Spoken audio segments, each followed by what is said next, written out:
7:11 en la mañana, gracias por la sintonía, gracias por los mensajes, la generosidad de nuestra audiencia de interactuar con nosotros a través de la transmisión que tenemos en el Facebook Live y que de alguna manera nos permite llegar con nuestra señal informativa a otros puntos de la geografía ecuatoriana y también alrededor del mundo. Nos escuchan desde España, desde Estados Unidos. Saludos cordiales a Inglaterra también, donde tenemos audiencia, tenemos los reportes de sintonía casi a diario, ¿no? Eso es lo lindo, no nos quieren aquí, pero nos quieren en otras partes. Sí, pues, y también a quienes nos escuchan acá en señal abierta a través de 89.7 FM estéreo en Pichincha, 88.5 en Manabí, 97.5 en la provincia de Esmeraldas. Mae Montaño visita nuestra mesa de trabajo a los tiempos, asambleísta nacional independiente. Ingeniera, bienvenida, buenos días. Bienvenida, muy buenos días Fabricio, Alexis, buenos días. A quienes nos escuchan un gran abrazo y a los ecuatorianos en el exterior. Qué bueno que los quieran los ecuatorianos en el exterior. Sí, por lo menos en el exterior sí nos quieren. No, pero aquí también ustedes se quejan por gusto, ya sabemos. Aquí nos hacen la ley del hielo, ¿verdad? No, nada, uno de los programas más escuchados. Muchas gracias. La gente reconoce su espíritu crítico y por eso se les respeta. Gracias, definitivamente es así. Muy amable. A ver, quiero empezar con una reacción de Mae Montaño a una publicación que hace hoy Diario El Universo. Dice, 8 candidatos a tomar la posta para presidir la Asamblea Nacional. Y mencionan el nombre de Mae Montaño dentro de esos 8 precandidatos. ¿Es así? ¿Mae Montaño podría ser candidata a presidir la Asamblea Nacional? Bueno, un honor para mí que mi nombre esté siendo difundido para esta alta dignidad. Yo le tengo que decir a los ecuatorianos y a ustedes también, con la sinceridad que me caracteriza, no ha sido mi decisión postularme, o sea, no nace de Mae Montaño. Ustedes saben que estoy independiente, que no tengo bloque, que no tengo bancada, pero siento que ha surgido por ahí una corriente de colegas asambleístas que piensan, que sienten que Mae Montaño podría ser una opción a la presidencia de la Asamblea. Así surge esta candidatura, a diferencia del proceso anterior que surgió desde las redes, nació desde las redes. Ahora ha nacido más bien desde el seno mismo de la Asamblea. Y a mí me parece interesante que surja, porque sí, usted lo dice bien, ya en 2017 ya se mencionó su nombre, que fue una cuestión más ciudadana, sí. Pero a mí me llama mucho la atención que nuevamente se reitere el nombre y se repite el nombre de Mae Montaño, ahora que es independiente, ahora que ya no pertenece al bloque de Creo, que era uno de los, o es todavía uno de los más numerosos de la Asamblea. ¿Por qué se da esa coyuntura, Mae? Yo voy a tratar de adivinar. La verdad es que empezó a sonar el nombre y recién ayer con fuerza, por eso los medios lo recogen. No he tenido conversaciones con ningún bloque, o sea, nada formal. O sea, ha sido un tema espontáneo, si cabe el término, espontáneo, de grupos o más bien de colegas, amigos, asambleístas, que ha surgido. Entonces no hay nada estructurado. Entonces yo quiero entender que surge de la idea, de la aspiración que tenemos, y ahí sí me voy a colocar en el grupo, que tenemos algunos asambleístas, de que esta función del Estado, yo ni siquiera voy a decir que recupere, sino que celebre su independencia. Es uno de los temas que más hemos discutido. ¿Cómo tenemos una asamblea independiente? No una asamblea enemiga del Ejecutivo, no, una asamblea independiente. Tener esa majestad de una primera función del Estado y la posibilidad de tener ahora a un asambleísta en esa dignidad que no sea parte ni del correísmo ni del morenismo, porque si no va a ser difícil tener una real independencia. Eso me invitaría a pensar que usted está de acuerdo con una postura que la mencionaba este lunes el contertulio, que manejó la semana anterior Henry Cucalón, que decía hay que refrescar la conducción de la Asamblea Nacional, que no sea ni Alianza País ni la Revolución Ciudadana, es decir, ningún actor político que haya tenido relación con la última década. Sí, y coincidimos. ¿Usted coincide en que hay que refrescar la conducción de la Asamblea? Coincidimos completamente. Si no es usted, podría respaldar otra postulación. Exactamente. Pero que no salga ni de Alianza País ni de la Revolución Ciudadana. Yo lo dije la vez anterior también, ¿no? Y eso no quiere, yo no voy a hacer, siempre digo que hay que dejar esas posiciones extremas y también esos estereotipos. Yo no voy a decir que todos los que pertenecen a estas dos bancadas no tengan méritos para dirigir la Asamblea. No, estamos hablando de un sentimiento político más bien, ¿no es cierto? Porque los unos fueron parte de la década anterior y los otros en alguna medida también fueron parte de la década anterior y continúan. Los 74 fueron parte. ¿No es cierto? Entonces, ahí no hay dónde perderse. Exacto. ¿Dónde está la gran diferencia? Además, ya tuvieron la posibilidad de dirigir a la Asamblea durante 12 años. ¿No? 12 años, entonces ya es suficiente, es necesario refrescar la conducción de la Asamblea, es necesario llamar a acuerdos verdaderos para que la misma estructuración, no solamente de la presidencia, de las dos vicepresidencias, del CAL y la conducción y la dirigencia de las comisiones representen más la realidad política de la Asamblea. Que es totalmente distinta a la del 14. Esta realidad política que usted cita, y lo cita bien, porque hay una realidad política distinta, no es la misma del 14 de mayo del 2017. De ningún modo. Exactamente. Y eso tiene que reflejarse en la realidad. Entonces, ¿qué mensaje le damos a la ciudadanía si ahora volvemos a elegir a alguien que pertenece a esas dos bancadas en este momento? Ninguno. Y la ciudadanía quiere sentir que el cambio ciudadano, este sentimiento, esta aspiración de la gente de tener una nueva asamblea, una asamblea distinta, que ponga sobre la mesa una agenda concreta de esos temas que están esperando soluciones. Y no ha habido esa articulación, sino unos acuerdos más bien por las coyunturas. Coyunturales. Eso tiene que cambiar. Yo no digo que la coyuntura en política no hay que atenderla, o sea, hay que atender la coyuntura, pero tiene que haber un eje conductor de la acción de la Asamblea en lo legislativo y en la fiscalización y el control político. Ahora, la pregunta que me surge es, legisladora, ¿cómo hacer para que esa nueva recomposición o reconfiguración que tiene la Asamblea a partir de la ruptura de Alianza País y de este fraccionamiento que sufrió la bancada más grande que llegó en mayo, no solo sea un nuevo momento del reparto, porque creo que eso es algo que a la gente también le está generando malestar. A ver, no queremos solamente un nuevo reparto donde la oposición se haga de los puestos directivos, sino que a la vez esa reconfiguración política y dirección de la Asamblea y de las comisiones se refleje en la sintonía que ustedes tengan con las necesidades de la gente.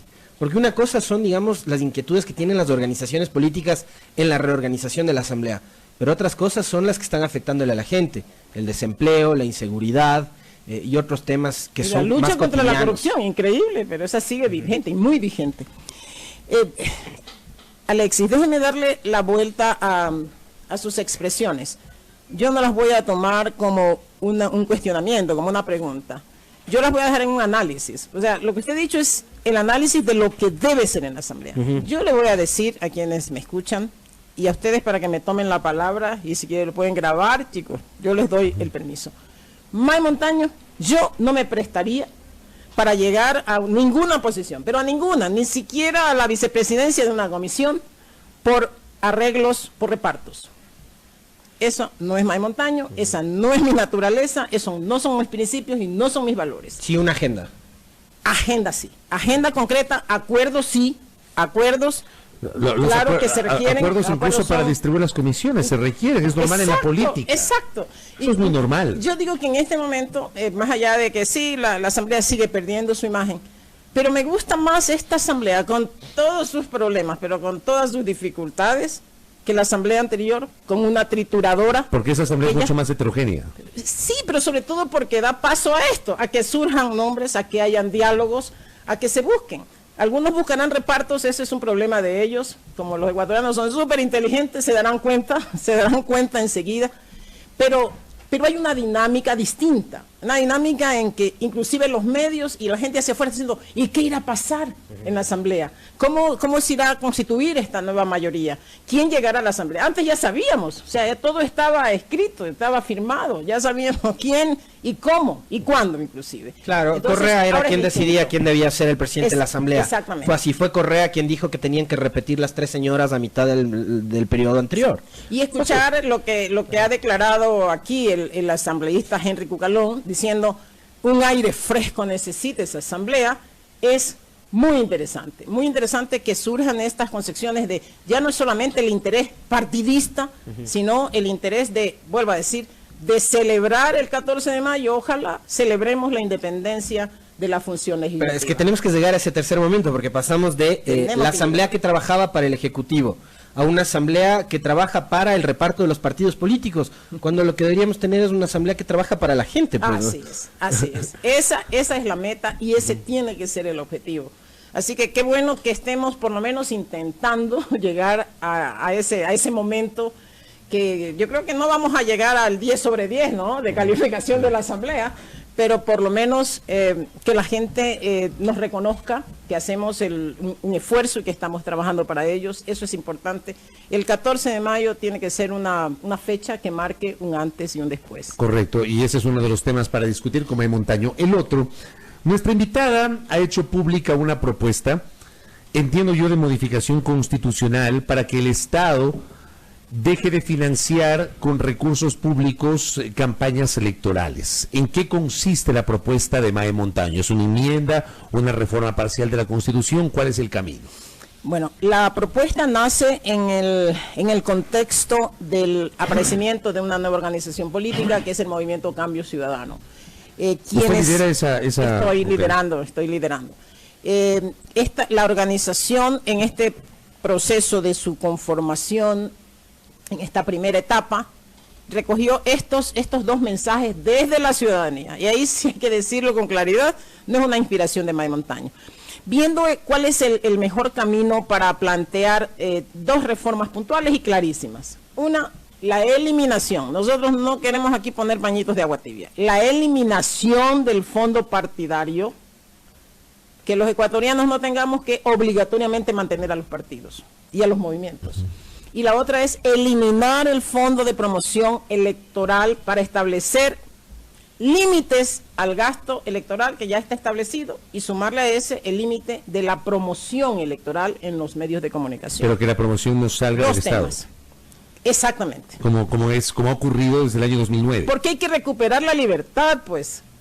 Si las franjas y esta prohibición, ¿no?, porque hay una prohibición expresa de que los candidatos y los partidos puedan contratar directamente las franjas electorales. Es una prohibición, o sea, ¿qué? ¿No somos libres de hacerlo? No, vamos a recuperar las libertades. Pero ahí la pregunta también sería cómo hacer para que no se convierta la campaña electoral en la Feria de la Alegría, es decir, que venga el candidato del Quaker y que contrate a un canal de televisión para que le haga la transmisión en vivo de 1 hora de la entrega de los colchones y los sacos de harina. Siempre habrá forma de establecer los límites, los mecanismos de control, pero la gente tiene que quedar, primero, los ciudadanos tienen que quedar en libertad de apoyar con su dinero a quienes quieran.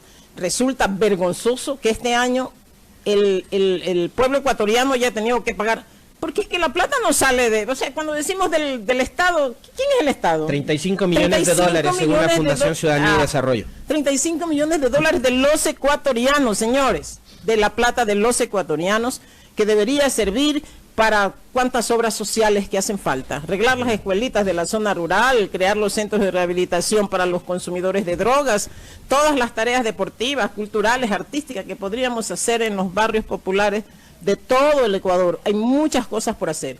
Creo que es el momento de poner el dedo sobre la llaga y estos temas tienen que ser debatidos. ¿Cómo lo vamos a hacer? Me preguntaba Fabricio. No por enmienda, porque ni siquiera los tiempos darían para aprobar esto. Entonces vamos por una reforma parcial de 90 días que pueda hacer la Asamblea y sometida a referéndum ratificatorio. Así el pueblo ecuatoriano dirá si ha sido lo correcto lo que hizo la Asamblea. Primero la Asamblea va a tener que aprobar por resolución el primer paso, que es ir a la Corte Constitucional. Claro. Ya debería entrar, pero está ya en las manos de la presidenta. Y luego la Asamblea va a debatir, o sea, debate 1, debate 2, lo aprueba y va a referéndum, que es lo que más me gusta. O sea, finalmente, May Montaño podría no tener la razón, pero el pueblo ecuatoriano dirá, sí estamos de acuerdo en seguir manteniendo a los partidos políticos. O sea, en este proceso de investigación que hemos hecho, solamente un botón basta de muestra. Alianza País recibió entre el 2011 y el 2017, no lo decimos nosotros, lo denunció el exsecretario de la organización. Había recibido 18 millones de dólares, de los cuales nadie ha rendido cuentas. y le pidió a la Contraloría un examen especial, que aún no lo ha hecho. Yo digo, no solamente a Alianza País, sino a todas las organizaciones políticas que sí han recibido cifras millonarias durante este tiempo. ¿Sabe cuál es el problema? Si me Deben permite. rendir cuentas, Claro, por Dios. de acuerdo en el tema de la rendición de cuentas. A ver, yo, y permítame una opinión asambleísta, Con mucho gusto. también a la audiencia. A ver, yo identifico que necesariamente tiene que haber algún tipo de modificación sobre este tema, porque no puede ser que el país tenga 279 organizaciones políticas, que en el último proceso electoral, y yo hice ahí una revisión rapidísima, en el caso de los 18 candidatos a la alcaldía de Quito, resulta que 10 no llegaron al 2%, o sea, llegaron al 2% y para de contar. 8 entre el 22% de Jorge Yunda y el último que alcanzó poco más del 2% y los otros 10 menos del 2%. O sea, financiar ese tipo de campañas con recursos del Estado que no tienen razón de ser, a mí sí me parece que tiene que ser materia de una regulación y de un gran debate nacional. El tema es que si es que se elimina cualquier tipo de aporte por parte del Estado, estamos de alguna manera, y le pregunto a Mae Montaño, priorizando o dando la posibilidad de que quien tenga más recursos, quien tenga más dinero, pueda tener acceso a una campaña política, y el que no tiene esa chance. De ninguna manera. Este es un tema que tiene varias aristas y varios elementos a discutir. Lo primero que ha informado, que ha dicho Fabricio, esto de 10 candidatos que no llegaron al 2%, Impresionante. le vamos a devolver esa afirmación, que es una realidad, a quienes están defendiendo que dice que a través de las franjas electorales los pobres ganamos elecciones. Finalmente, o sea, decir eso es una mentira gigantesca.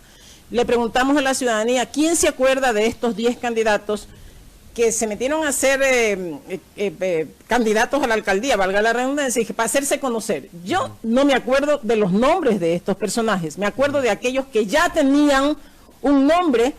Claro. Y algunos que tenían inclusive recursos. Pero el tema es que ellos ya usaron esos recursos. Exacto, pero que el Estado les ha financiado nuevamente sin que sea necesario. Entonces, cuando decimos que vamos a maquillar esta norma para que los que dice que ganaron, o sea, en votos menos del 2%, devuelvan. Primero, yo dije, bueno, ¿cómo lo vamos a hacer? Vamos a crear una nueva institución con unos 5,000 funcionarios públicos para que recuperen 5 millones de dólares o yo qué sé cuánto recibirían estos candidatos.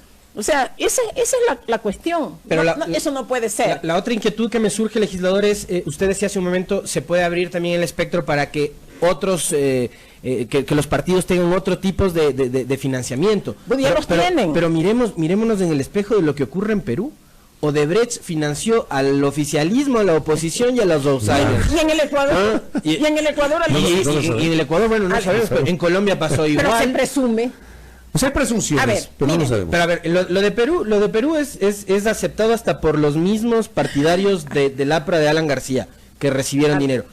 Keiko Fujimori está procesada por haber recibido dinero de Kuczynski. Odebrecht. Kuczynski Alexis. igual. Entonces, ¿cómo hacemos para evitar que estas empresas mafiosas que se dedican, en este caso, a la construcción y que buscan contratos con el Estado, no financien campañas? Alexis, ¿usted cree, y Fabricio, y quienes nos escuchan, ¿usted cree que los alcaldes que ganaron las elecciones ganaron por la franja electoral que les dio el Consejo Nacional Electoral?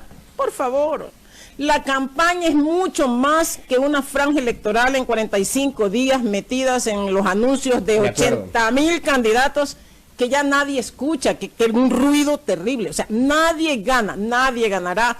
Le voy a decir a los detractores de la propuesta, nadie ganará una candidatura, nada, ni siquiera a concejal, solamente con las franjas electorales. Y además con unos Nadie. spots por demás mediocres. Exacto, nadie, señores, nadie. Por tanto, cuando uno analiza y hace la relación costo-beneficio de las franjas electorales, el resultado es pérdida total para los ecuatorianos. Entonces, lo que hay que hacer es mecanismos claros, tiene que prepararse el Consejo Nacional Electoral, tiene que volverse capaz de controlar, porque el gasto electoral, ese gigantesco, ese no está controlado en el Ecuador y ese es libre. Entonces, hay que definir mecanismos, sí. Yo creo que las organizaciones políticas, los políticos y los candidatos, tenemos que ser capaces de autofinanciar nuestras organizaciones. Yo le pregunto, ¿hay cuántas fundaciones en el Ecuador? ¿El Estado no les da fondo? Tienen sus mecanismos de autofinanciamiento de sus actividades. ¿Por qué entonces a los movimientos y partidos políticos les estamos dando dinero que no sabemos en qué lo han utilizado? Porque ni siquiera capacitan a su gente. ni siquiera ayudan a promover, a poner en vitrina nuevos liderazgos. No, pues y cuando Entonces, llegan a hay justificar el gasto electoral presentan facturas Exacto. hasta de la mecánica. Y alguien me decía, pero usted que está ahora promoviendo una nueva organización, propone eso. Claro, porque tenemos que ser coherentes, porque nosotros no queremos formar una organización política para hacer negocio con la organización política. Queremos hacer un llamado a la ciudadanía, que si quiere que esta organización nazca, que nos den su apoyo, porque así dice la Constitución. Las organizaciones políticas deben funcionar con el aporte de sus militantes y simpatizantes. Ellos sí deben aportar al funcionamiento de las organizaciones. Ahora, no todos los ecuatorianos. Quizás no sería el mecanismo más adecuado, legisladora, corregir digamos, estas distorsiones que tiene el Código de la Democracia y nuestra Constitución, y hacer lo que algunos analistas han dicho, ¿no? Reforzar el sistema de partidos políticos, tener 4 o 5 partidos políticos fuertes nacionales de diferentes tendencias y, digamos, seguir manejando el mismo mecanismo. Pero si tenemos, como decía Fabricio hace un momento, más de 200 organizaciones políticas a nivel nacional, claro, es la Feria de la Alegría también el reparto del dinero público. Sí, sí. Bueno, hay cosas que hacer y yo creo que esta es una. Cuando usted entienda que no por tener, mira, hay organizaciones políticas que no sabemos cómo se formaron ni a qué hora se formaron. Nosotros estamos siendo transparentes, ¿no es cierto? Hemos declarado a los ecuatorianos que vamos a ir por la conformación de movimientos. Pero hay movimientos que ya están, que tienen alcaldes, prefectos. No supimos a qué hora, porque ni siquiera conocemos a sus líderes. Esas organizaciones políticas que han nacido entre gallos y medianoche, el CNE va a tener que responder. Porque no es cierto que es facilito crear una organización política. La recolección de firmas, imagínate. Cuando se hace como tiene que hacerse, señores, es primero un inmenso trabajo. Pero hay varios temas que yo los voy a meter a fiscalización en mi rol de asambleísta. Dicen por ahí que hay un registro de afiliados y adherentes que tiene más de la mitad de los ecuatorianos. ¿Cómo así, pues? ¿Cómo así? ¿Cómo así entonces, a pesar de eso, nacen organizaciones políticas de la noche a la mañana? Hay que fiscalizar qué está pasando con ese registro, cómo se está haciendo el proceso de validación y vamos a obligar al CNE a que nos dé respuestas. Y por otro lado, hay un mecanismo para seleccionar, digamos, a los mejores, que es el que no logra el 4% de la votación en 2 elecciones consecutivas, pierde su registro electoral. ¿Está aplicando convenientemente el CNE estos procesos para valorar cuáles son las mejores organizaciones de acuerdo a su rendimiento? Yo creo que no. Ahí están los problemas fundamentales. Tiene que ser más riguroso el CNE. Tiene que ser mucho más riguroso. A propósito del tema y mucho más transparente. Del control del gasto, me recuerdan lo que ocurrió con Maguad, por ejemplo, ¿no? Financiamiento privado, los banqueros le pusieron toda la plata del mundo y después los banqueros vinieron a pedirle que le devuelva el favor. Ya, pero ahora también sabemos que Odebrecht puso platitas por ahí, que la FARC pusieron platita por ahí y hasta se supone pero que eso grupos... se presume, no se ha aprobado. Vamos, por eso, pero ¿dónde Se están? presume. Pues hay que No se ha investigar. aprobado. Pues. Sí, de acuerdo, Y ahora de acuerdo. surgió una denuncia por ahí que el narcotráfico está financiando campañas. Hay que investigar. Eso hay que investigar. Yo creo que hay que investigar. Esas cosas hay que Y investigar. hay que De definir. acuerdo. Los límites están establecidos, ¿ah? Los límites del gasto electoral, las fuentes de financiamiento. Hay 2 cosas que hay que hacer. Las organizaciones políticas tienen que ser más transparentes para mostrarle a la gente sus fuentes de financiamiento y sus gastos. Pero los controles también más Y rigurosos. por otro lado, el CNE tiene que ser riguroso y en la Contraloría, que también tiene que controlar el uso indebido de los recursos públicos, porque quienes están en la función del gobierno y en la función de los gobiernos seccionales, nacionales y seccionales, también utilizan los recursos en la pre-campaña, porque la clave para ganar elecciones está en la pre-campaña. Correcto. Este tema para el debate público. Mae, gracias por Para el tiempo, debate ¿eh? público. Muchísimas Va a ser el gracias. lanzamiento hoy. Y están invitados al nuevo Cambio Ciudadano. Ya vamos que se viene ya. Ya vamos a dar lectura a las predicciones. ¿Ah? Mae Montaño en nuestros micrófonos. Gracias, Gracias a la asambleísta, legisladora muy amable. nacional independiente. A 7:35. ustedes.